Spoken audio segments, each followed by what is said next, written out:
حضرت سیدنا سلیمان علیہ السلام کی بارگاہ میں حضرت جبریل امین حاضر ہوئے اور کہنے لگے اے سلیمان اللہ تبارک و تعالی آپ کو 3 چیزیں پیش کرتا ہے, آپ اس میں سے کیا پسند کریں گے؟ ایک تو یہ اللہ تبارک و تعالی آپ کو علم دیتا ہے, اور دوسری چیز یہ ہے کہ اللہ تبارک و تعالی آپ کو جو ہے وہ بادشاہت دیتا ہے.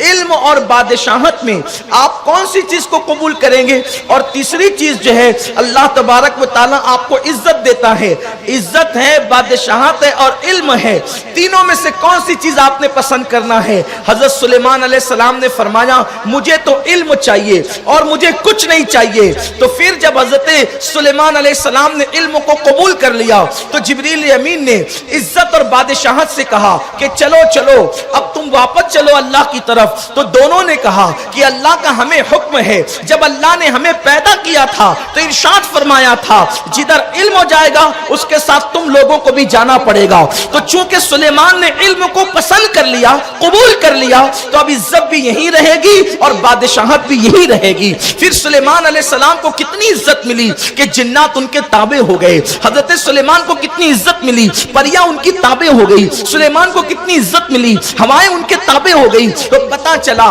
علم کیا چیز ہے میرے پیارے آقا علیہ السلام کے پیارے دیوانوں. اسی لیے کسی نے کہا ہے کہ جاہل اپنے وطن میں بھی اجنبیوں کی طرح رہتا ہے, جاہل اپنے وطن میں بھی اجنبیوں کی طرح رہتا ہے, اور اہل علم دوسرے غیروں کے درمیان بھی اپنے ہم وطنوں کی طرح رہتا ہے.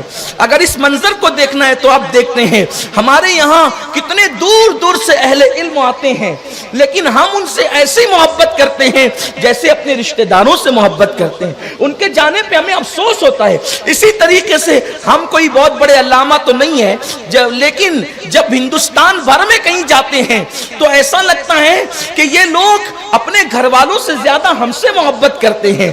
گھر کے بستر جو لوگ اپنے بچوں کے لیے نہیں نکالتے وہ ہم لوگوں کے لیے لوگ نکال کر کے لاتے ہیں. وہ پلیٹیں جس میں وہ لوگ کھانا خود نہیں کھاتے, نئی نئی پلیٹیں ہمارے لیے نکال کر کے لاتے ہیں. بتائیے یہ کتنے کرم کی بات ہے. لیکن بہرحال یہ اہل علم کے لیے, میرے لیے نہیں, مجھے تو کچھ آتا ہی نہیں ہے, میں تو آپ کا خادم ہی ہوں. لیکن بات بتا رہا ہوں میرے پیارے آقا صلی اللہ علیہ وسلم کے پیارے دیوانوں, تو میرے آقا صلی اللہ علیہ وسلم کے غلاموں, اگر دنیا میں عزت حاصل کرنا ہے, اگر دنیا میں دولت حاصل کرنا ہے تو علم کی طرف پیش قدمی کرنی ہوگی. علم دین بھی اور علم دنیا بھی, لیکن علم دین کو اولیت حاصل ہے, علم دین کو جو ہے وہ سبقت حاصل ہے, علم دین کو پرائرٹی دینی چاہیے. اس لیے کہ آپ نے اپنے بچے کو ڈاکٹر بنا دیا, انجینئر بنا دیا, جج بنا دیا, بہت پائلٹ بنا دیا, لیکن اس کو علم دین نہیں سکھایا تو وہ کھڑے کھڑے پیشاب کرے گا, وہ ماں باپ کے حقوق نہیں جانے گا, وہ لوگوں پہ ظلم کرے گا, وہ لوگوں پہ زیادتی کرے گا. آپ نہیں دیکھتے ابھی آج کل جو ہے ٹی وی نیوز پر جو ہے کتنا ہنگامہ مچا ہوا ہے, کتنا ہنگامہ مچا ہوا ہے. ایک عورت 3 طلاق کے مسئلے کو لے کر اس کو طلاق دی گئی. ابھی کل پرسوں میں خوب چل رہی تھی اور خوب ہنگامہ آرائی ہو رہی ہے, اور وہ عورت کہہ رہی ہے کہ یہ 3 طلاق اسلام کا آئین نہیں ہے, اسلام کا قانون نہیں ہے. اس کو کسی نے طلاق دے دیا, اس کے شوہر نے, تو اپنے شوہر کی ضد میں آ کر وہ عورت اسلام کے خلاف کھڑی ہو گئی. اور ٹی وی اینکرز ایسی باتیں کر رہے ہیں اس کو لے کر کے. میں تو کہتا ہوں کہ مولویوں کو تو ٹی وی پر جانا ہی نہیں چاہیے بحث میں حصہ لینے کے لیے. ان لوگوں سے, اینکروں سے یہ پوچھنا چاہیے, مرد عورتوں کے ساتھ ہمدردی کرنے والوں, وہ کون عورت ہے جو اکیلی بیوی تھی اور اس کے 5 شوہر تھے, اس کا تعلق کس سے ہے؟ ان سے بھی تو پوچھا جائے. تمہیں مسلمانوں کی بیٹیوں سے ہمدردی ہے, ذرا اس سے بھی تو ہمدردی دکھاؤ جو اس کے 5 شوہر تھے, اور وہ رہتی کہاں تھی, وہ کس کی بیوی تھی. تمہیں مسلمانوں کی طلاق شدہ بیٹیوں سے ہمدردی ہے؟ بدبختوں, تمہیں یہ شرم نہیں آتی؟ وہ کون سی عورت ہے جس کے شوہر نے اس کو جوئے میں ہار دیا تھا, اس کا تعلق کس سے ہے؟ ذرا یہ بھی تو دیکھو. لیکن علم نہیں ہے, اس لیے اس طرح کی باتیں لوگ نہیں کرتے. میرے پیارے آقا صلی اللہ علیہ وسلم کے پیارے دیوانوں، اور بات یہ ہے اسلام کے جتنے قوانین ہیں اس کے اندر حسن ہی ہے، اس کے اندر تدبر ہی ہے، اس میں پارسائی ہے، اس میں بھلائی ہی ہے، لیکن لوگوں کو اس کی خبر نہیں. اس لیے کہ اگر انسان غالب اور اقبال کے اشعار کی حکمتوں کو نہیں سمجھ سکتا تو لوگ میرے اللہ کے قرآن کی حکمتوں کو کیسے سمجھ سکتے ہیں؟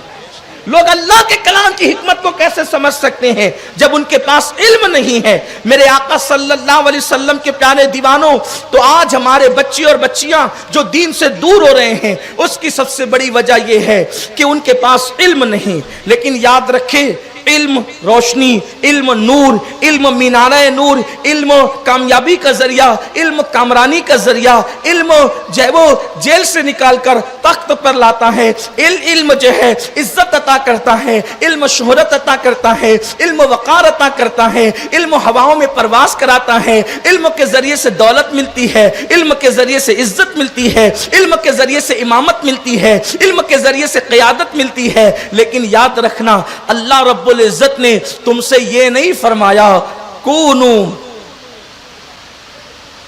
مع المعلمین، کہ تم لوگ معلمین کے ساتھ ہو جاؤ، بلکہ اللہ فرماتا ہے کونو مع الصادقین. یا ایھا الذین آمنوا اتقوا اللہ وکونوا مع الصادقین. اے ایمان والو، اللہ سے ڈرو اور سچوں کے ساتھ ہو جاؤ. رسالہ کشیریہ میں امام ابو القاسم کشیری الحوازنی لکھتے ہیں. یہ امام ابو القاسم کون ہے پتہ ہے؟ ان کی کتاب سرکار غوث الاعظم دستگیر خود پڑھتے تھے. یہ وہ امام کشیری، غوث پاک جس کی کتاب پڑھے وہ امام کشیری ہے. اور وہ فرماتے ہیں یہاں کونوا مع الصادقین سے مراد، صادقین سے مراد یہاں اولیاء ہے. یعنی اللہ فرما رہا ہے ایمان لاؤ، اللہ سے ڈرو اور ولیوں کے ساتھ ہو جاؤ. کس کے ساتھ ہو جاؤ؟ ولیوں کے ساتھ ہو جاؤ. اب کیوں ولیوں کے ساتھ ہو جاؤ؟ اس لیے کہ آپ دنیا کے سب سے بڑے عالم بن جائیں، پھر بھی آپ کا خاتمہ ایمان پر ہوگا، اس کی کوئی گارنٹی نہیں. عالم ہو کر بھی کوئی کافر ہو سکتا ہے. اس لیے اللہ نے آپ کو پابند کیا کہ ایمان لاؤ. ایمان لانا فرض، اتقوا اللہ، اللہ سے ڈرو، اللہ سے ڈرنا بھی فرض، کونوا مع الصادقین، اور سچوں کے ولیوں کے ساتھ ہو جاؤ، ان کے ساتھ ہونا بھی فرض. مفتی صاحب قبلہ بیٹھے ہوئے ہیں. آیت میں تینوں امر ہے اور امر وجوب کا فائدہ دیتا ہے. یعنی کہ یہ جو تینوں چیز ہے، تینوں پر عمل کرنا یہ واجب ہے، یہ فرض ہے. ایمان لانا بھی فرض، اللہ سے ڈرنا بھی فرض، اور ولیوں کے ساتھ ہونا بھی. کون کہہ رہا ہے؟ قرآن کہہ رہا ہے. تو اللہ ایمان اور تقوی کے بعد ولیوں کے ساتھ ہونے کی تعلیم کیوں دیتا ہے؟ اس لیے کہ جہاں عالم کا علم گھٹنے ٹیک دیتا ہے اس کے آگے ولی کی ولایت سہارا دیتی ہے. عالم کا علم نماز کے قریب لاتا ہے لیکن ولی کی ولایت نماز کو مقبول بناتی ہے. عالم کا علم مسائل روزے تک پہنچاتا ہے اور لعلکم تتقون پر ولایت پہنچاتی ہے. اسی طریقے سے انسان عبادت میں کوشش کرتا ہے اپنے علم کی وجہ سے، اور ولیوں کا ساتھ اس کی عبادت کو خلوص کے درجے تک پہنچا کر قبولیت کا ذریعہ بن جاتی ہے. بلکہ بڑے بڑے اہل علم جہاں ناکام ہوتے ہیں ولی ان کا ہاتھ پکڑ کر انہیں کامیابی تک لے جاتا ہے.